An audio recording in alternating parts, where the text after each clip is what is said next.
Comenzamos en Colombia, donde en menos de una semana líderes de la protesta que ha venido realizando se han convocado para mañana a un segundo día de paro general, en rechazo a las políticas del gobierno del presidente Iván Duque. Así lo anunció Diógenes Orjuela, presidente de la Central Unitaria de Trabajadores, uno de los sindicatos más importantes del país. Las marchas que comenzaron el jueves pasado en la primera jornada de paro dejan en 6 días 4 muertos en la calle. ¡Viva el paro nacional! ¡A parar para avanzar! Y quien justamente encabezó este miércoles la primera reunión con el gobierno de Colombia, que concluyó sin acuerdos, fue el presidente de la CUT. Durante 3 horas el gobierno de Colombia y los promotores del paro nacional se reunieron en la Casa de Nariño, sede del gobierno en Bogotá.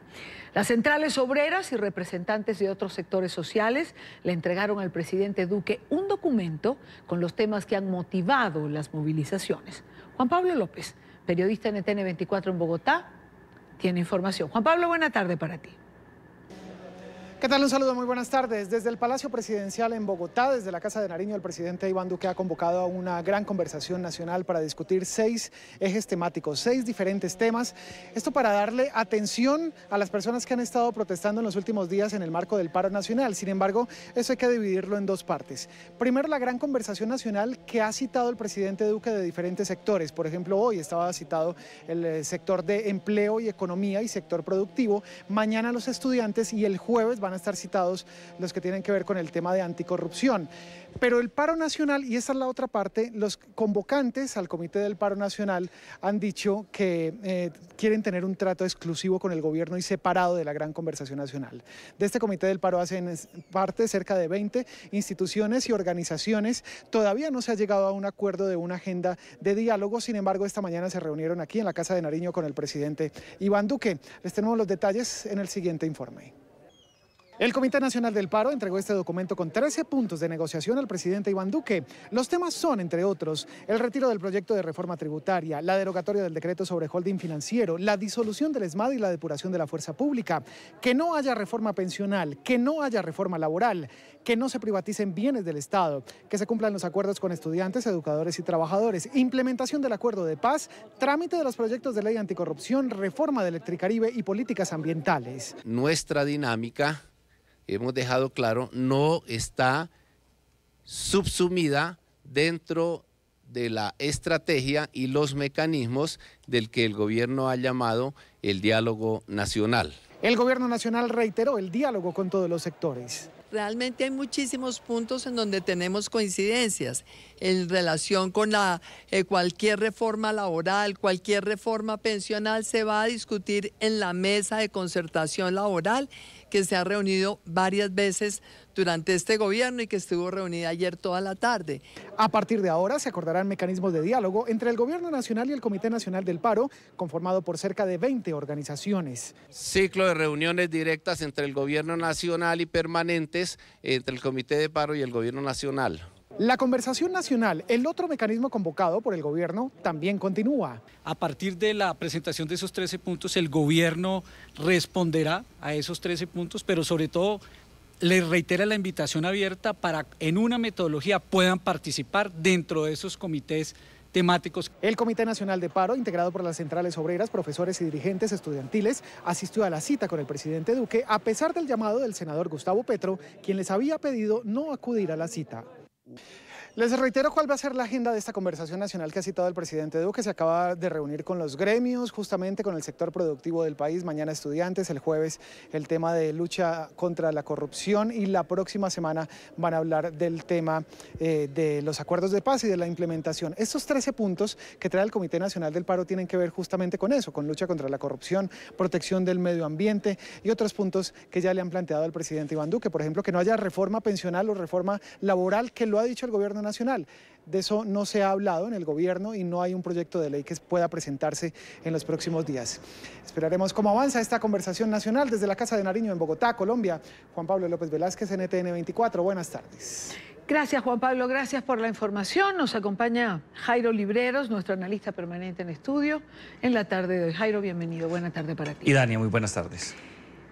13 puntos tan variados y múltiples como las partes de un abanico. Parece casi un programa de gobierno nuevo. Sin lugar a dudas, Idania.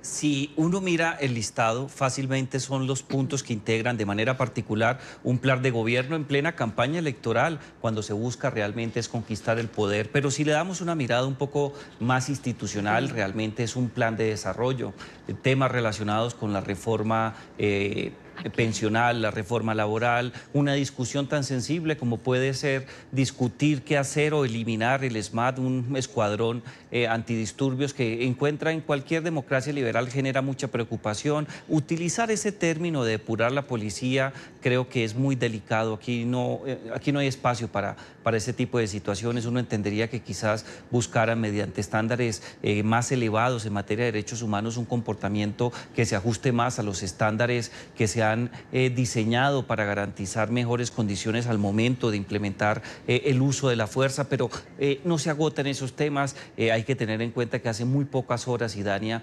los congresistas ya radicaron. En el caso de la reforma financiera, la ponencia favorable, hay un proceso muy importante, pero el primer punto o el segundo que establece las centrales obreras gira en torno de no llevar a efecto la reforma financiera. Y Dania, sin lugar a dudas todos tenemos derecho a discutir diferentes temas, a buscar concertar con el gobierno nacional la implementación de políticas públicas. Nadie tiene nada en eso, pero creo que el abanico es tan amplio. Nadie tiene la verdad absoluta y es lógico que los actores sociales, digamos, de una sociedad intervengan, digamos, en esta discusión. Eso es un pacto social. Claro que sí, se refrenda todos los días. Exacto, pero digamos, en un temario tan amplio pareciera que también se le quiere imponer una agenda al presidente Duque, que puede gustar o no lo que está haciendo, que puede tener más o menos sintonía con el país, que tendrá que resolver si escucha o no escucha. Pero es que a ratos pareciera que se nos olvida que quien ganó las elecciones fue el presidente Iván Duque. Digo, por algo ganó. Claro que sí, y además que el presidente Iván Duque, no podemos olvidar, Idania, obtuvo la votación más importante, más nutrida. Casi estamos hablando de una cifra de 11 millones de personas que acudieron a las urnas y sufragaron por él para que ejerciera el cargo de presidente de la República en estos temas, en su condición de jefe de gobierno por cuenta de la implementación de las políticas públicas. Idania, yo lo que veo de la jornada del día de hoy, no solamente por este documento que ya fue radicado ante la presidencia de la República, sino por ciertas actitudes de algunos actores sociales, creo que esto no empezó bien. Ahí ya, no digamos que se levantaron de la mesa, porque la mesa nunca fue instalada, pero ya hubo un primer encontrón, no estuvieron de acuerdo con la invitación. Dicen algunos, otros dicen imposición. Eso lo sabrán solamente quienes acudieron a la cita de la presencia de los partidos políticos y los organismos de control, Procuraduría y Contraloría. Entiendo que querían un diálogo directo, que querían un espacio para hablar solo con el presidente. Ahora, normalmente el presidente se sienta con algunos asesores o con... Claro. Ellos estaban de acuerdo con que estuviera el gabinete, no estaban de acuerdo con la participación política y con los organismos de control. ¿Por qué?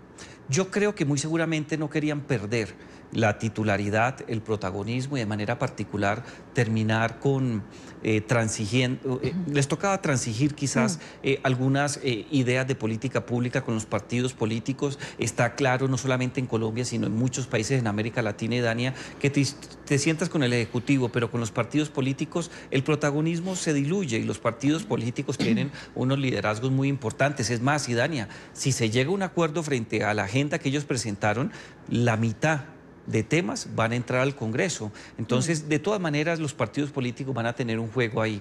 Lo que yo creo es que no quieren perder protagonismo, son conscientes que en estos momentos son los protagonistas número uno por la protesta, por el impacto que tuvo, se mantienen en protesta y no creo que vayan a aflojar. La gran pregunta es si el presidente Iván Duque va a darle un trámite lo suficientemente amplio expedito y de manera particular que se traduzca en políticas públicas. Y ahí creo que por la época va a ser difícil. El Congreso cierra en 3 semanas, 19, 20 de diciembre está programado, por lo menos lo que hemos escuchado de los presidentes de Cámara y de Senado. Entonces vienen 3 semanas muy complicadas para la Administración Nacional. Ya los paros en Bogotá y en otras ciudades capitales se sienten. El presidente Iván Duque, por otra parte, lamentó la muerte de Dylan Mauricio Cruz, este joven de 18 años que resultó gravemente herido el sábado en medio de las manifestaciones antigubernamentales. El estudiante permaneció 54 horas en cuidados intensivos después de recibir el impacto en la cabeza de una bomba lacrimógena lanzada, al parecer, por un agente de la policía antidisturbios. El hecho, hasta ahora, está bajo investigación. En diálogo con nuestra cadena aliada en Colombia, la FM, el presidente Duque envió un mensaje de solidaridad a la familia de Dylan. El mandatario colombiano recordó además a los 341 policías heridos durante los disturbios que estallaron el pasado jueves. Duque cuestionó que situaciones de violencia como esta se presenten en un país en el que, según dijo, hay plenas garantías para expresarse de forma pacífica.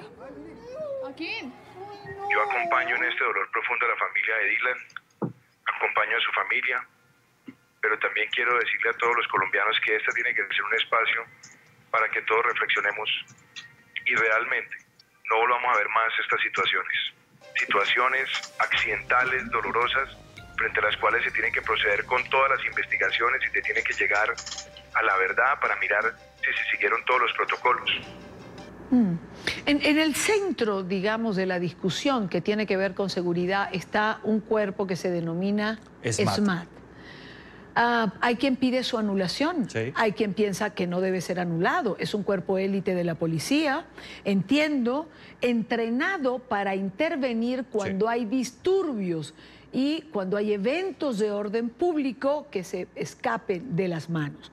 ¿Es el cuerpo indicado para atajar una marcha cuando esta es pacífica antes de que se pierda, digamos, la sindéresis, como lo hemos visto ya al caer el día normalmente? Y Dania, aquí el mensaje tiene que ser claro, no solamente para Colombia, sino para todas las democracias liberales. En los sistemas democráticos constitucionales, los servicios de policía, en el caso colombiano, el servicio de policía se llama Policía Nacional, siempre tienen cuerpos antidisturbios. Son cuerpos que no solamente tienen estándares internacionales, sino que obedecen a una dinámica claramente identificada ante aglomeraciones por cuenta de espectáculos, pero de manera particular, cuando se trata del ejercicio de la protesta pacífica, existe un escuadrón que tiene una formación especializada, un cuerpo de hombres y de mujeres que saben manejar este tipo de situaciones. Todos los servicios de policía de las democracias tienen un cuerpo especializado para este fin. Con ello, me adelanto a la respuesta a tu pregunta, y Dania, toda democracia liberal va a tener un cuerpo especializado que se encargue de este tipo de situaciones. En todos los países del mundo, y Dania, creo que traer a la mente lo que son las diferentes reuniones del G20 o diferentes eventos que se dan en América Latina, siempre vamos a ver un cuerpo especializado que busca manejarlo. Desde ese punto de vista, y Dania, no es posible acabar el SMAT, eso no va a ocurrir en Colombia. El ejercicio de la fuerza es uno de los principios prioritarios de los Estados-nación, ha sido refrendado no solamente por las cartas políticas de los diferentes países que tienen asiento en Naciones Unidas, sino que tiene una regulación internacional. Pensar que lo van a sacar, eso no va a ocurrir. Muy seguramente en un juego se puede cambiar el nombre, pero realmente lo que ha ocurrido... Se puede cambiar el nombre, se puede reestructurar, pero igual tampoco puedes perder un cuerpo que da protección finalmente a la sociedad civil, a la sociedad, aunque en este momento se ha cuestionado, claro, a los manifestantes, sí. Pero quedarse desprotegido sin un cuerpo de este tipo... No va a pasar, Idania, eso no va a pasar. Y no se trata de una respuesta equivocada o poco asertiva, no. Todas las democracias liberales tienen esos cuerpos, se requieren, son garantes de muchas cosas. Lo que sí podemos discutir es quizás la formulación de ciertos protocolos y los manuales de procedimiento. Quizás sea necesario, como lo demuestran hechos relacionados con el incidente de la muerte de Dylan, quizás tenemos que mirar si el estándar del uso de la fuerza, el principio de legalidad, el principio de necesidad y el principio de reciprocidad están siendo bien manejados, si los controles externos funcionan. Eso sí lo podemos hacer, pero acabarlo no va a pasar. Hagamos Hacemos contacto con Carlos Raigoso. Él se encuentra en las afueras del hospital donde muriera finalmente este joven Dylan Cruz. Carlos, bienvenido, buena tarde. Hola, ¿qué tal, Idania? Jairo, muy buenas tardes para ustedes, todos los televidentes que nos ven en Latinoamérica a esta hora. Miren, son las 4 de la tarde, 19 minutos en Bogotá, Colombia. Estamos afuera del Hospital Universitario San Ignacio. Esto es en la carrera séptima, en el oriente de la capital colombiana, y es el centro de estas manifestaciones, porque Dylan se convirtió en el espíritu de todos esos estudiantes colombianos que hoy marchan en Colombia, que llevan 6 días de paro, y quiero mostrarles lo que pasa a esta hora. Se ha convertido en un altar, en un lugar simbólico, y hasta hace pocos minutos un líder indígena lideraba una oración que se elevó en este lugar por la memoria de Dylan Cruz. No paran las manifestaciones de cariño desde que se conoció su muerte el día de ayer. Durante la noche hubo una velatón, habían marchas en este sector, muchas personas pararon acá, vinieron, cantaron, como ustedes ven, nutrieron este altar con carteles llenos de mensajes, encendieron velas, trajeron flores, oraron, y muchos de ellos madrugaron a seguir en este ritual. Trajeron instrumentos, cantaron, y entre todos ellos se han unido en una sola voz de solidaridad, de reconciliación y de rechazo a estos hechos.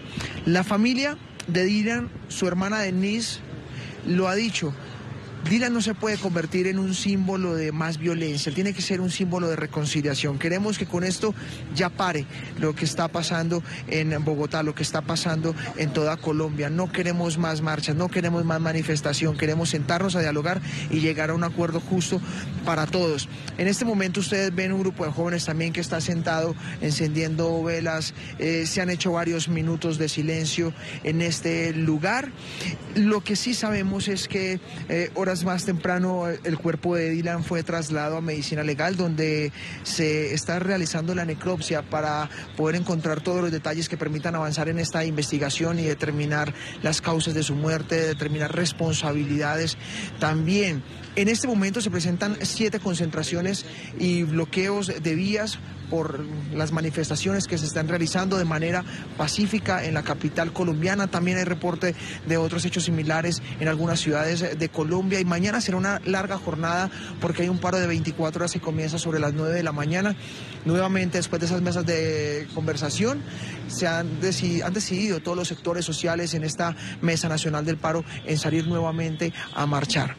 Aquí permanece este altar y va a estar hasta el último día de este paro. No está definido cuándo se va a levantar este lugar de acá, que se ha convertido en un lugar simbólico para los estudiantes, para estas marchas. Es un punto de reflexión, un punto de oración para poder llegar acá y dialogar, también de reflexionar sobre todo lo que está pasando en Colombia, encontrar un nuevo camino y poder darle una solución final y feliz a esta situación. Son las 4 de la tarde, 22 minutos. Seguiremos atentos en NTN 24 acá afuera del Hospital San Ignacio a todo lo que pase después de conocerse el fallecimiento de Dylan. También vamos a estar muy atentos de lo que serán las honras fúnebres, su velación, su funeral, y por supuesto a esas próximas declaraciones de la familia, que reiteramos han pedido que Dylan se convierta en un símbolo de reconciliación y que por él se llegue a un acuerdo y se acabe la violencia en Colombia. Soy Carlos Raigoso para NTN 24. Feliz tarde. Gracias, Carlos. Gracias por el informe. Carlos Raigoso. Bueno, es lo que pide la familia, ¿no? No más violencia, sí, sino paz. Sin embargo, no se ha cumplido una semana de esa primera convocatoria paro nacional y Colombia se apresta a vivir el día de mañana, miércoles 27, un segundo paro nacional, con lo que eso implica, con las pérdidas para la economía y con el riesgo de que la situación en un momento determinado se vaya de las manos y la violencia se imponga. ¿Es lo deseado? Por supuesto que no. No, para nada. Pero es lo que hemos visto que ocurre, lamentablemente. Así es, y Dani, es más, recuerdo muy bien la entrevista que tuvimos el jueves de la semana pasada con el doctor Cabal, el dirigente gremial, que nos contaba las cifras casi que astronómicas, o por lo menos en una situación bastante preocupante de las pérdidas que se dan por cuenta del lucro cesante en una época que ya abre el escenario de Navidad, en donde muchos comerciantes tienen la oportunidad no solamente de realizar sus actividades comerciales, sino que es una actividad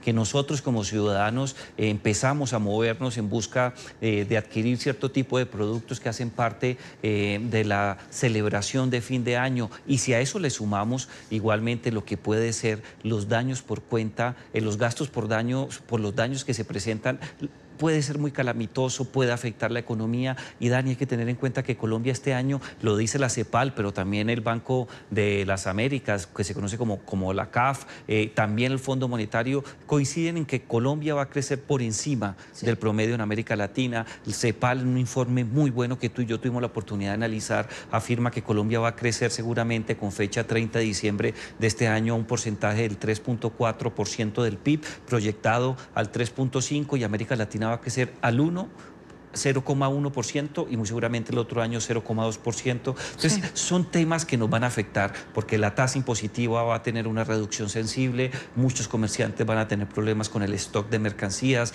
muchos ciudadanos se van a molestar, y yo creo que 2 paros en menos de 8 días va a tener un impacto negativo.